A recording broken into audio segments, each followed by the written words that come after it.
Hello everyone, welcome back. Hope you're having a wonderful day so far. So payments of around $1,800 on average are going out to people on Social Security benefits today. We're going to be going over who, as well as the rest of the payment schedule in March. In addition to that, Donald Trump is continuing his attacks on Ron DeSantis involving Social Security. We're going to be going over what he said.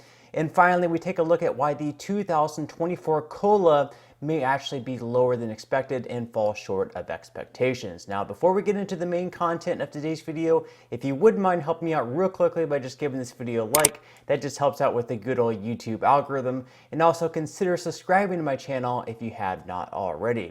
Also, if you would like to receive up to 12 free stocks from Webull, I will go ahead and leave a link in a pinned comment below where you can receive just that. Okay, so the Republican primaries to pick a challenger to go against Joe Biden in 2024 are starting to heat up. So far in the race, we just have Donald Trump, Nikki Haley, and Vivek Ramaswamy, but it is highly expected that eventually Ron DeSantis, the current governor of Florida, will go ahead and throw his hat in the race. Although he has not yet declared that he will be running for president in 2024, it is highly expected that he will do so. Now, because of this, of course, Donald Trump has bashed Ron DeSantis pretty hard over the last several months, giving him the nickname of Ron DeSanctimonious. And recently, he even started calling DeSantis out for previously wanting to cut Social Security.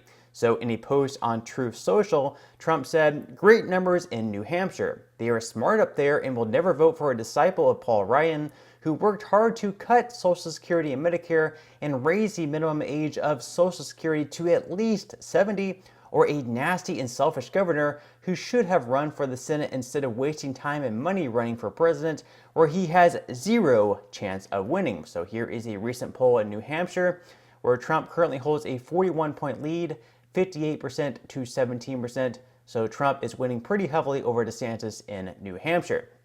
Then on the campaign trail in Iowa, Trump once again attacked Ron DeSantis when it came to Social Security, saying that he wanted to decimate it and raise the retirement age up to 70. Watch. Okay, so remember this. Ron DeSantis. Did anyone ever hear of DeSantis? DeSanctimonious. DeSantis. No, Ron DeSantis strongly opposed ethanol. Do you know that? And we don't even know if he's running, but I might as well tell you. If he's not running, I'll say he was fine on ethanol. Don't worry about it.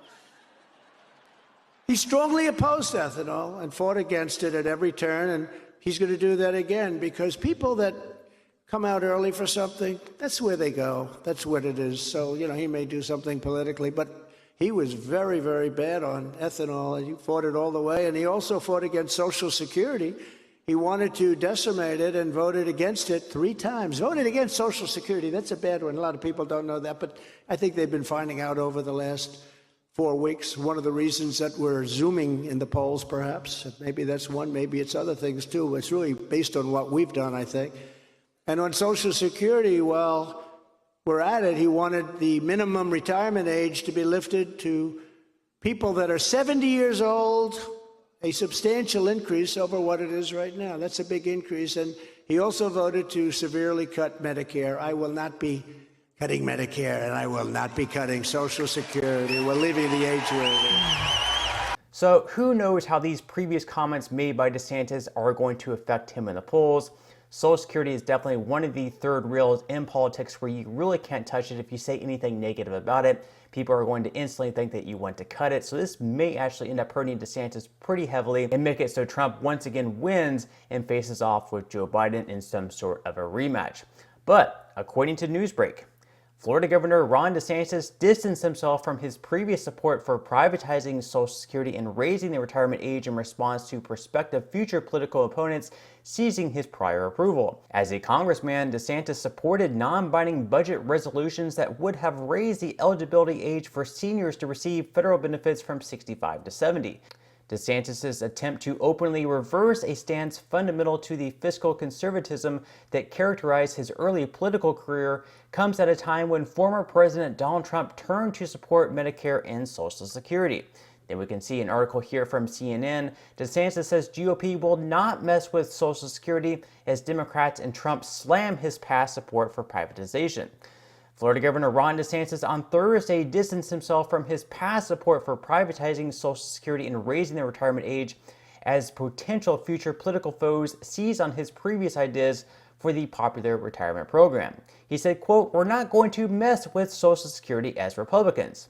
Of course, as a congressman, DeSantis voted for non-binding budget resolutions that would have made age 70 the new threshold for seniors to collect their federal benefits. A recent CNN K-File review of DeSantis' comments during his 2012 congressional campaign found support for privatizing Social Security as well. So, of course, these may end up backfiring. We'll just have to wait and see. Now, in some other news, of course, we do have checks of right around $1,800 on average going out to certain people on Social Security benefits. And before today, we already had 3 payments go out for people on Social Security benefits. Today is going to be the 4th payment in March.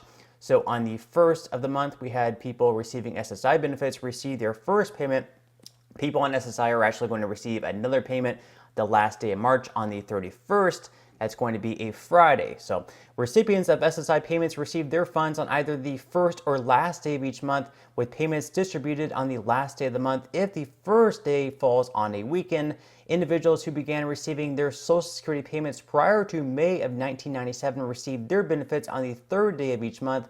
For all other Social Security payments, disbursement is based on the recipient's date of birth. So on the 2nd Wednesday of each month, retirees with the date of birth between the 1st and the 10th, those were paid out on the 8th.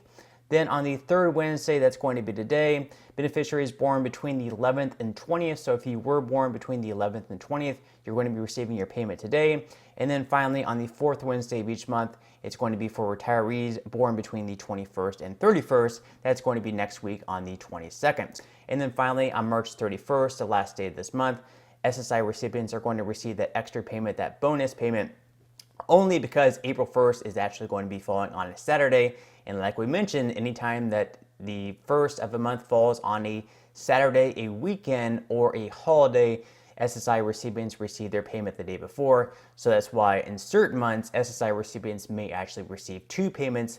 Now, just keep in mind, you're not going to be receiving a payment in April if you do receive SSI benefits, so just keep that in mind in your budget. Now, in some other news, according to 401k specialists, the 2024 Social Security COLA could drop below 3%. We're going to be going over why. While Social Security beneficiaries are enjoying a truly historic 8.7% COLA raise this year, the largest on a percentage basis in 41 years, early indications based on inflation trends are that the 2024 cost of living adjustment could fall back below 3%.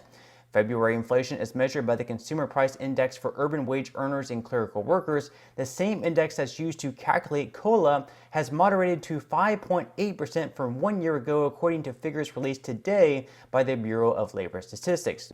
Those numbers were actually released yesterday, so inflation is starting to trend just a little bit downward. But as Mary Johnson, Social Security and Medicare policy analyst at the Senior Citizens League, points out, some prices remain stuck in high gear. She said, quote, "Long-term trends indicate a significant drop in the average monthly rate of inflation over the past 12 months and suggest that the next annual cost of living adjustment in 2024 could drop below 3%, Johnson said in a press briefing released this morning. Although the 2024 Social Security COLA is still 7 months away from being officially determined and announced, there is a growing body of evidence to back up the case for a much smaller COLA next year. As the Motley Fool pointed out in a recent article, the increasingly likely possibility of a recession is a big reason why, as a recession would be expected to send the U.S. inflation rate tumbling during the second half of 2023. Social Security's COLA calculation is based on the monthly CPIW figures from the 3rd quarter, July through September. If the rate of inflation sinks significantly during that time period, so will next year's COLA for Social Security's beneficiaries. So we'll just have to wait and see where inflation trends from here. If we do indeed slip into a recession, we could definitely see inflation rates go down as well. And if inflation rates go down, that could definitely play a pretty huge impact as far as the 2024 cost of living adjustment goes. But I'm definitely interested in hearing your thoughts and comments below. What are your predictions for the 2024 COLA? Obviously, it's going to be much smaller than this year's. Also, I'm definitely interested in hearing whether or not the 8.7% cost of living adjustment that you received this year, is it keeping up with inflation? Is it keeping up with the rising prices? Let me know your thoughts and comments in the comment section below. But that's all the news that we have for today's video. I certainly hope that you enjoyed and found some type of value out of it. If you did, again, I would greatly appreciate if you could give this video a like. Consider subscribing to my channel if you have not already, and I will see you in the next video.